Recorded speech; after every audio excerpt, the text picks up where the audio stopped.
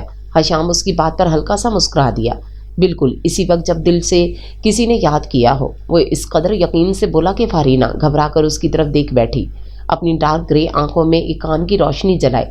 وہ اسے ہی دیکھ رہا تھا۔ اپنی آنکھوں میں اس کا عکس دیکھ کر وہ چند لمحوں کے لیے ششدر رہ گئی، پھر جلدی سے نگاہیں جھکا لی۔ کیا ہوا؟ گھبرا کیوں گئی؟ میں تو خالہ جان کی بات کر رہا تھا۔ اس کے چہرے پر اترتے بکھرتے رنگوں کو دیکھ کر وہ شوخی سے بولا تو وہ باوجود خواہش کے اس کی طرف خفگی سے دیکھ نہ سکی۔ بس جلدی سے خود کو سنبھالا اور حشام کے لیے اس کے دل کا حال جان لینا مشکل نہ تھا۔ وہ ان لوگوں میں سے تھا جو ہاری ہوئی جنگ جیتنے کی صلاحیت رکھتے ہیں، جبکہ یہاں تو وہ بغیر کسی مزاحمت کے ہتھیار ڈال چکی تھی۔ ہاں اماں آپ کو یاد کرتی رہتی ہیں، اس نے جواب دیا۔ صرف اماں؟ اس نے سادگی سے پوچھا۔ ہاں، بھیا کی شادی کے باعث بہت کام بھی ہیں۔ وہ اس کی شرارت سمجھ گئی تھی، اس لیے کپ ٹرالی میں رکھتے ہوئے لاپرواہی سے بولی۔ ہاں یہ تو ہے، خالہ جان اور خالو کے کندھوں پر کئی ذمہ داریاں ہیں، ایک تو ایسی ہے کہ میں ابھی تہ دل سے اٹھانے کو تیار ہوں۔ وہ بڑی گہری نظروں سے اسے دیکھتے ہوئے اپنے مطلب کی بات نکال رہا تھا، اور وہ جو لمحہ بھر پہلے اپنے جملے سے اسے زیر کر کے خوش ہو رہی تھی، اپنے ہی دام میں آ کر سیاد کی مانند پھڑ پھڑا کر رہ گئی۔ کچھ نہ سوچا تو کیبنٹ سے کوئی چیز اٹھا کر ٹرالی میں رکھی اور باہر نکلنے ہی والی تھی کہ حشام نے راستہ روک لیا۔ میری ایک بات سنتی جاؤ۔ وہ حیرت سے سوالیہ نظروں کے ساتھ اسے دیکھنے لگی تو وہ اچانک بہت سنجیدہ ہو گیا۔ تو وقت جواب دہی آ ہی گیا۔ اس کا دل گواہی ہی دے رہا تھا۔ اماں آ جائیں گی؟ دھڑکتے دل پر قابو پانے میں ناکام رہتے ہوئے وہ دھیرے سے بولی۔ بس ایک سوال کا جواب دے دو۔ اس بار حشام کے لہجے میں کوئی شوخی نہ تھی، صرف سنجیدگی تھی۔ وہ خاموش کھڑی رہ گئی۔ اگر میں خالہ جان سے تمہارے لیے بات کروں تو تمہارا جواب کیا ہوگا؟ یہ سوال گویا پولیس رات پہ ڈال دیا گیا تھا۔ اس کا پورا وجود دل بن کر دھڑکنے لگا۔ اماں کے آ جانے کے خوف کے ساتھ ساتھ حشام کی قربت نے اس کے حواس معطل کر ڈالے تھے۔ وہ بھلا کیا جواب دیتی؟ بت بنی کھڑی تھی۔ حشام سے صبر نہ ہوا تو بے اختیار اسے کندھوں سے تھام لیا۔ پلیز جواب دو فارینہ۔ آج وہ تمام شدتوں کے ساتھ پوچھ رہا تھا۔ شانوں پر ذرا سا دباؤ ڈالا تو وہ بے بسی سے لب چبانے لگی۔ انکار کرو گی کیا؟ اس کی خاموشی نے حشام کو منفی سوچ کی طرف مائل کر دیا۔ جانے دل میں کیا آیا، اس نے شوخی سے ہلکی سی گردن ہلائی تو حشام کے ہاتھ کی گرفت اور سخت ہو گئی۔ بس ایک بار میری آنکھوں میں آنکھیں ڈال کر گردن نفی میں ہلا دو فارینہ احمد، تو میں تمہارا انکار مان جاؤں گا۔ اٹھاؤ نظریں۔ حشام کا لہجہ یقین سے لبریز تھا۔ فارینہ کو نگاہیں اٹھانے کی سکت پہلے بھی نہ تھی اور اب تو پلکیں اور بوجھل ہو رہی تھیں۔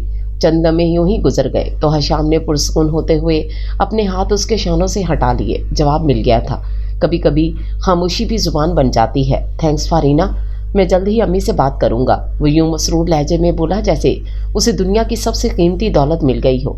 خوش و خرم کچن سے نکل گیا، جبکہ فارینہ احمد دل میں بجتی خوشی کی گھنٹیوں کا شور ساکت کھڑی سن رہی تھی۔ وہ یوں خوش تھی جیسے ساری کائنات کے خزانے اس کے قدموں میں ڈھیر کر دیے گئے ہوں۔ اس کا خاموش اقرار حشام کی محبتوں میں اور اضافہ کر گیا تھا، اور ایسے میں اسے اسامہ علی کا خیال بھی نہ آتا جو اندیشوں کا نیا جہاں آباد کر رہا تھا۔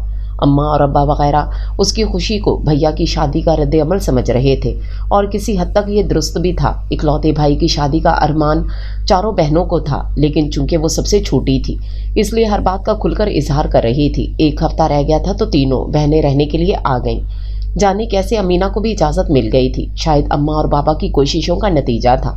امینہ یہاں آئی تو خاصی مسرور دکھائی دی، اور سب نے محسوس کیا کہ اپنے گاؤں اور گھر میں ان کے چہرے پر ایسی خوشی کمی دیکھی گئی تھی۔ اس کی باقی کزنز بھی آ گئیں تو اس نے ڈھولکی رکھ لی، سارا وقت ہنگامہ برپا رکھتی۔ ایسے میں خالہ جان اسے اماں کی ڈانٹ ٹپٹ سے بچا لیتی، شاید وہ بھی حشام کے دل کی خواہش جان چکی تھیں، تبھی اسے خصوصی پیار دیتی تھیں۔ ایک طرف بھابھی کی خوشی تو دوسری طرف بیٹے کی خوشی بھی ان کے لیے برابر تھی۔ بھیا کے چہرے پر بھی خوشیوں کا راج تھا، انہیں دیکھ کر گھر کا ہر فرد شاد و فرحاں نظر آتا، خاص طور پر اماں اور بابا کے دل میں انہیں دیکھ کر گہرا اطمینان اترتا۔ اپنے فیصلے کی سلیب ایک بیٹی کے ناتواں کندھوں پر ڈالنے کے بعد وہ دونوں بہت حساس ہو گئے تھے، اس لیے بھیا کی پسند فرناز کو بلا تردد اپنا لیا تھا۔ فرناز اخلاق، سیرت، خاندان اور تعلیم کے لحاظ سے کسی سے کم نہ تھی، اور صورت بھی پیاری تھی۔ کچن کا سارا انتظام زرمینہ اور خالہ جان نے سنبھالا ہوا تھا، لہٰذا فارینہ بالکل فارغ البال تھی اور بھانجوں بھانجیوں کے ساتھ وقت گزارتی رہی۔ انہی ہنگاموں میں مہندی کا دن آ گیا۔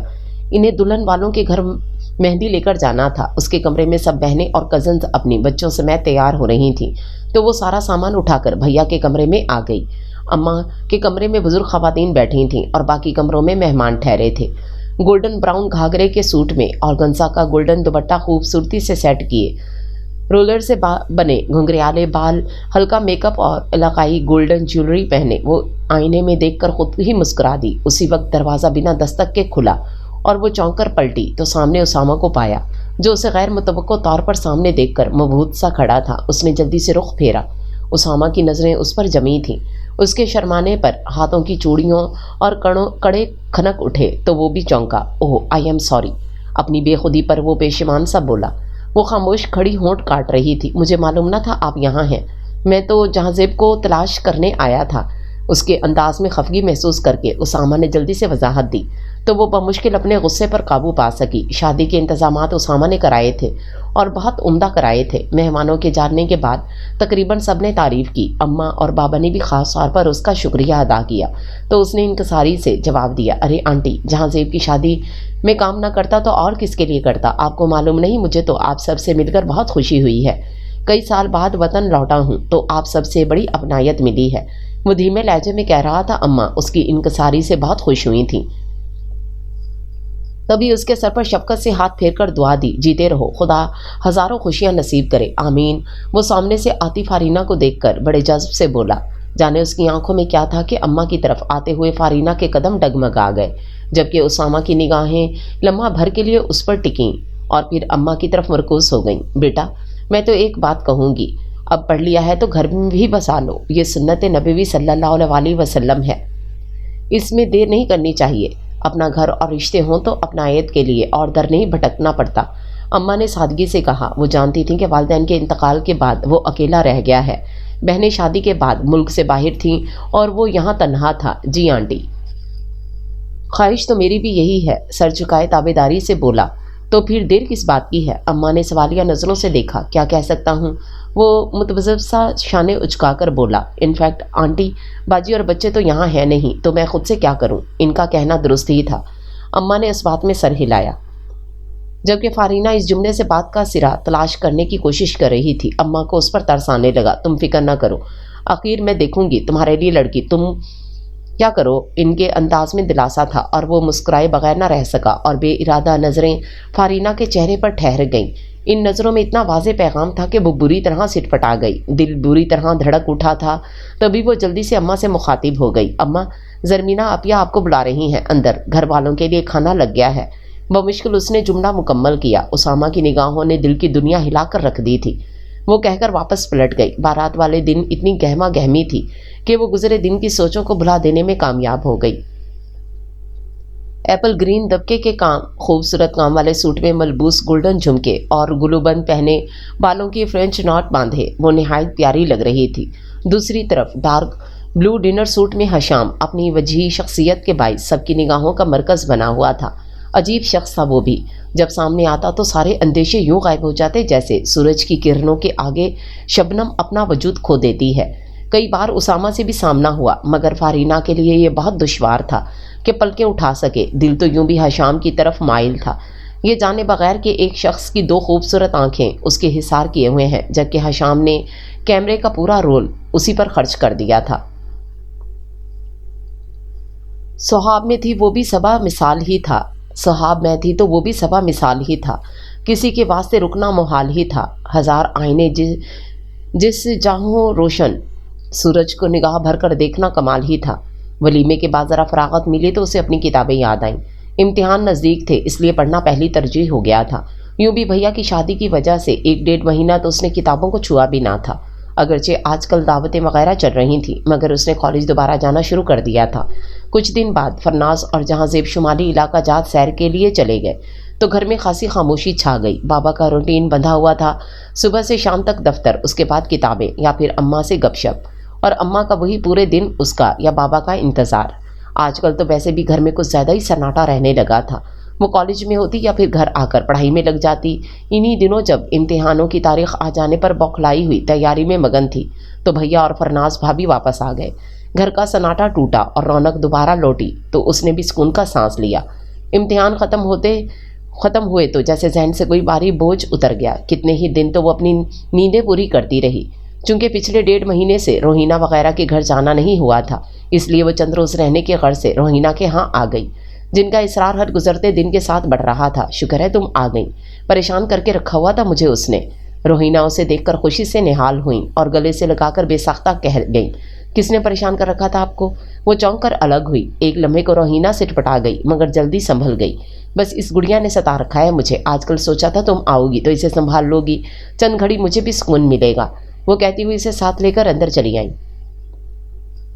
اسے لگا جیسے روہینہ کچھ چھپا گئی ہے، مگر پوچھنے کا موقع نہ ملا کیونکہ خالہ جان اسی لمحے کمرے میں داخل ہو گئیں تو وہ ان کے سینے سے جا لگی۔ شاباش بیٹا تم آ گئی، بڑی خوشی ہوئی مجھے۔ ارے خالہ کا گھر بھی تو اپنا ہوتا ہے، پھر یہ تو تمہاری بہن کا بھی گھر ہے۔ خالہ جان نے محبت سے اس کا شانہ تھپ تھپایا تو وہ مسکرا دی۔ ارے امی، یہ کیا کر رہی ہیں آپ؟ میرے حصے کا پیار بھی نہ دے دیں۔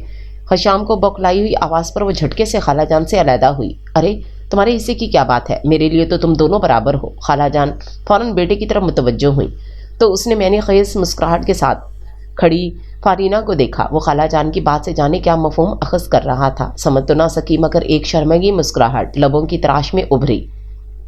اس نے خوب انجوائے کیا۔ حارث بھائی ہمیشہ کے مرن شخص تھے، لہٰذا حشام اور روہینہ جو پروگرام بنا لیتے اسے پورا کیے بغیر دم نہ لیتے۔ خالہ جان اس کا ساتھ تو نہ دیتی مگر اجازت بڑے کھلے دل سے مل جاتی۔ گڑیا سارا وقت تو اس کے ساتھ لگی رہتی اور حشام کی موجودگی اس کے دل میں خوشبوئیں بکھیر دیتی۔ اور اس شام وہ اور روہینہ حشام کے ساتھ شاپنگ کر کے لوٹیں تو پتہ چلا کہ اماں نے فوراً بلایا ہے، مگر کیوں؟ اس کے ہاتھ پاؤں پھول گئے۔ کیا بات ہے، خیریت تو ہے؟ روہینہ بھی گھبرا گئی۔ افو بزدل خواتین، ایسی کوئی خوفناک خبر نہیں، بس خالہ نے آج سب کو کھانے پر بلایا ہے، خصوصاً فارینہ کی واپسی کا مطالبہ بھی ہوا ہے۔ حارث نے انہیں تسلی دی تو جہاں وہ دونوں مطمئن ہوئیں وہیں یہ فکر بھی لگ گئی کہ بھلا اماں کو اس قدر کیا جلدی تھی۔ اسے یہاں آئے ابھی ہفتہ ہی ہوا تھا، 7 دن پلک جھپکتے گزرے اور پتہ بھی نہ چلا، مگر اماں نے فون کر کے کیوں بلوایا ہے، یقیناً کوئی خاص بات ہے۔ روہینہ نے کہا تو وہ بھی اس بات میں سر ہلا کر رہ گئی۔ دل میں خطرے کی گھنٹی بجنے لگی تھی۔ حشام نے اس کے چہرے سے پریشانی بھانپ لی، تبھی چلتے وقت حارث بھائی کی نظر بچا کر ریلیکس ہونے کا اشارہ کیا۔ فکر مت کرو، اب کی بار تمہیں یہاں پورے بینڈ باجے کے ساتھ لاؤں گا تاکہ واپسی کی کوئی صورت ہی نہ رہے۔ اس کے قریب سرگوشی کر کے وہ اس کے بلش ہوئے چہرے کو دیکھ کر محفوظ ہوا اور ڈرائیونگ سیٹ پر جا بیٹھا۔ وہ گھر پہنچے تو روہینہ اور امینہ بھی موجود تھیں۔ وہ پہلی فرصت میں کچن میں مصروف فرناز کے پاس جا لگی کیونکہ ابھی کھانے میں وقت تھا، اور جب وہ کھانا بنا کر نکلی تو اماں تینوں بہنوں کے ساتھ سر جوڑے جانے کیا مشورے کر رہی تھیں۔ ماں کھانا لگ گیا ہے، اس نے جھانک کر کہا تو اماں بات ادھوری چھوڑ کر اٹھ کھڑی ہوئیں۔